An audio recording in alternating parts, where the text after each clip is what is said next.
வணக்கம். பைபிளை முழுவதுமாக வாசிக்கும் நம் லட்சிய பயணத்திற்கு உங்களை அன்புடன் வரவேற்கிறேன். இன்று நாம் நீதி தலைவர்கள் நூலில் 11வது அதிகாரத்தை வாசிக்க இருக்கிறோம். இதுவரை நாம் மொத்த நூல்களில் 18.59% நூல்களை வாசித்து முடித்துவிட்டோம். இன்னும் சில நூல்களை முடித்தால் நம் பயணம் வெற்றிகரமாகும். இன்றைய வாசிப்பின் மூலம் அந்த இலக்கை இன்னும் முன்னோக்கி நகர்த்துவோம். வாங்க தொடங்குவோம். கிலாயத்தைச் சார்ந்த இப்தா வலிமைமிக்க போர்வீரர். அவர் ஒரு விலைமாதின் மகன். இப்தா கிலாயாதுக்கு பிறந்தவர். கிலாயாதின் மனைவியும் அவருக்கு புதல்வரை பெற்றெடுத்தாள். அம்மனைவியின் புதல்வர் பெரியவர்களானதும் இப்தாவை துரத்திவிட்டனர். அவர்கள் அவரிடம், எங்கள் தந்தையின் வீட்டில் உனக்கு பங்கு இல்லை, ஏனெனில் நீ வேறொரு பெண்ணின் மகன் என்று கூறினர்.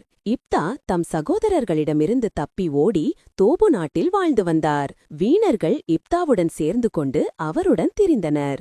அம்மோனியர் இஸ்ரேலருடன் போர் தொடுத்த பொழுது கிலாயாதின் பெரியோர்கள் இப்தாவை தோபிலிருந்து கூட்டி வர சென்றனர். அவர்கள் இப்தாவிடம், நீர் வந்து எங்களுக்கு தலைவராக இரும், அம்மோனியருக்கு எதிராக நாம் போரிடுவோம் என்றனர். இப்தா கிலாயாதின் பெரியோர்களிடம், நீங்கள் என்னை வெறுக்கவில்லையா? என் தந்தையின் வீட்டிலிருந்து என்னை வெளியே துரத்தவில்லையா? நீங்கள் துன்புறும் இந்நேரத்தில் மட்டும் ஏன் என்னிடம் வருகின்றீர்கள் என்று கேட்டார். கிலாயாதின் பெரியோர்கள் இப்தாவிடம், அதனால்தான் நாங்கள் உம்மை அழைத்து செல்ல வந்துள்ளோம். எங்களுடன் வந்து அம்மோனியருடன் போரிடும், நீர் எங்களுக்கும் கிலாயதில் வாழும் அனைவருக்கும் தலைவராக இருப்பீர் என்றனர். இப்தா கிலாயாதின் பெரியோர்களிடம், நீங்கள் அம்மோனியருடன் போரிடுவதற்காக என்னை அழைத்து செல்ல வந்திருக்கின்றீர்கள். ஆண்டவர் அவர்களை என்னிடம் ஒப்புவித்தால் நான் உறுதியாக உங்கள் தலைவனாக இருப்பேன் என்றார். கிலாயாதின் பெரியோர்கள் இப்தாவிடம், நீர் கூறியபடி நாங்கள் செய்வது உறுதி. ஆண்டவரே நமக்கிடையே சாட்சியாக இருப்பார். இப்தா கிலாயாதின் பெரியோர்களுடன் புறப்பட்டு சென்றார். மக்கள் அவரை தங்கள் தலைவராகவும் போர் தளபதியாகவும் ஏற்றுக்கொண்டனர்.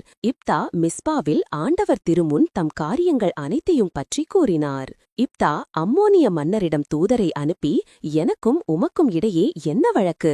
நீர் ஏன் எனக்கெதிராக வந்து என் நிலத்தில் போரிடுகின்றீர் என்றார். அம்மோனியரின் மன்னன் இப்தாவின் தூதரிடம், இஸ்ரேல் மக்கள் எகிப்திலிருந்து வெளியே வருகையில் அர்னோனிலிருந்து யாப்போக்கு வரை யோர்தான் வரையிலும் என் நிலத்தை பறித்துக் கொண்டனர். இப்பொழுது அவற்றை சமாதானமாக திருப்பிக் கொடும் என்றான். இப்தா தூதரை மீண்டும் அம்மோனிய மன்னரிடம் அனுப்பி அறிவித்தது. இப்தா கூறுவது இதுவே: இஸ்ரேலர் மோவாபியரின் நிலத்தையோ அம்மோனியரின் நிலத்தையோ பறித்துக் கொள்ளவில்லை. ஏனெனில் அவர்கள் எகிப்திலிருந்து வெளியேறி வருகையில் இஸ்ரேலர் பாலை நிலத்தில் நடந்து செங்கடலுக்கும் பின்னர் காதேசுக்கும் வந்தனர். இஸ்ரேலர் ஏவோமின் மன்னனுக்கு, நாங்கள் நாட்டை கடக்க அனுமதி அளியும் என்று தூதரிடம் சொல்லி அனுப்பினர். ஏவோமின் மன்னன் அதை கேட்கவில்லை.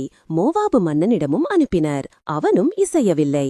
எனவே இஸ்ரேலர் காதேசில் தங்கினர். பின்னர் அவர்கள் பாலை நிலத்தில் ஏதோம் நாட்டையும் மோவாபு நாட்டையும் சுற்றி சென்று மோவாபின் கிழக்கு பகுதிக்கு வந்தனர். அங்கு மோவாபின் எல்லையான அர்னோனின் அக்கரை பகுதியில் தங்கினர். மோவாபின் எல்லைக்குள் கால் வைக்கவே இல்லை.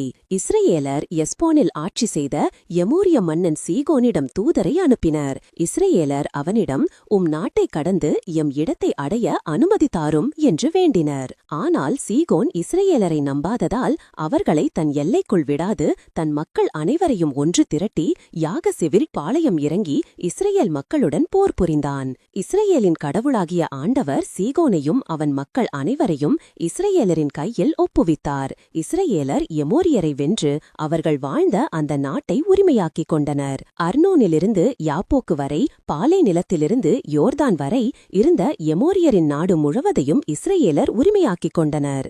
இப்பொழுது இஸ்ரேலின் கடவுளாகிய ஆண்டவர் எமோரியரை தம் மக்கள் இஸ்ரேலின் முன்னிலையிலிருந்து துரத்தியிருக்க அந்த நாட்டை உரிமையாக்கிக் கொள்வது எப்படி? கடவுளாகிய கெமோசு உமக்கு உடமையாக கொடுப்பதை நீர் உரிமையாக்கிக் கொள்ள மாட்டீரா? அவ்வாறே எங்கள் கடவுளாகிய ஆண்டவர் எங்களுக்கு உடமையாக கொடுத்ததை நாங்கள் உரிமையாக்காது இருப்போமா?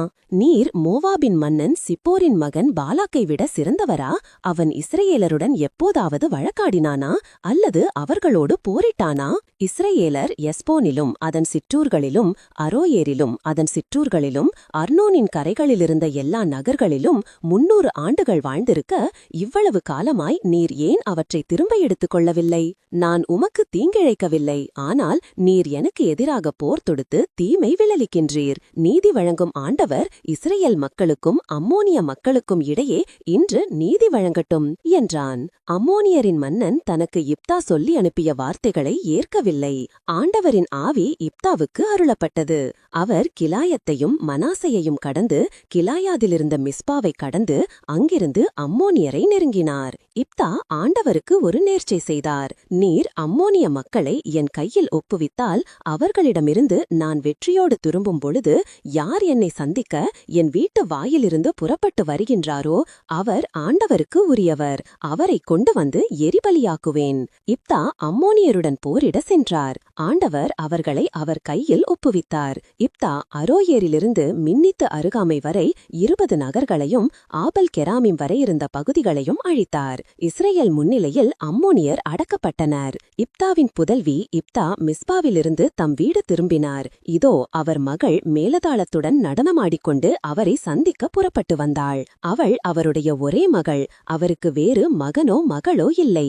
அவர் அவளை பார்த்தார், தம் உடைகளை கிழித்துக்கொண்டு, ஐயோ என் மகளே, நீ எனக்கு மோசம் செய்து விட்டாயே, நீ என்னை துன்பத்திற்கு ஆளாக்கிவிட்டாயே, நான் ஆண்டவருக்கு வாக்கு கொடுத்து விட்டேனே, அதை நான் மாற்ற முடியாதே என்றார். அவள் அவரிடம், அப்பா, நீங்கள் ஆண்டவருக்கு வாக்கு கொடுத்து விட்டீர்கள் என்றால் உங்கள் வாக்கின்படியே எனக்கு செய்யுங்கள். ஏனெனில் ஆண்டவர் உங்கள் எதிரிகளான அம்மோனியரை உங்களுக்காக பழிவாங்கிவிட்டார் என்றாள். அவள் தந்தையிடம், என் விருப்பத்தை நிறைவேற்றுங்கள். 2 மாதங்கள் என்னை தனியாக விடுங்கள். நான் மலைகளில் சுற்றித் திரிந்து என் கண்ணிமை குறித்து என் தோழியர்களுடன் துக்கம் கொண்டாடுவேன் என்றாள்.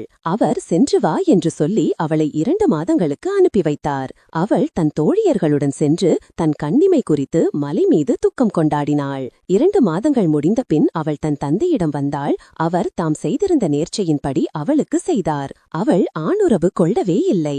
அன்று முதல் இஸ்ரேல் மகளிர் ஆண்டுதோறும் 4 நாள்கள் கிலாயாதைச் சார்ந்த இப்தாவின் மகளுக்காக துக்கம் கொண்டாடுவது இஸ்ரேலில் வழக்கமாயிற்று.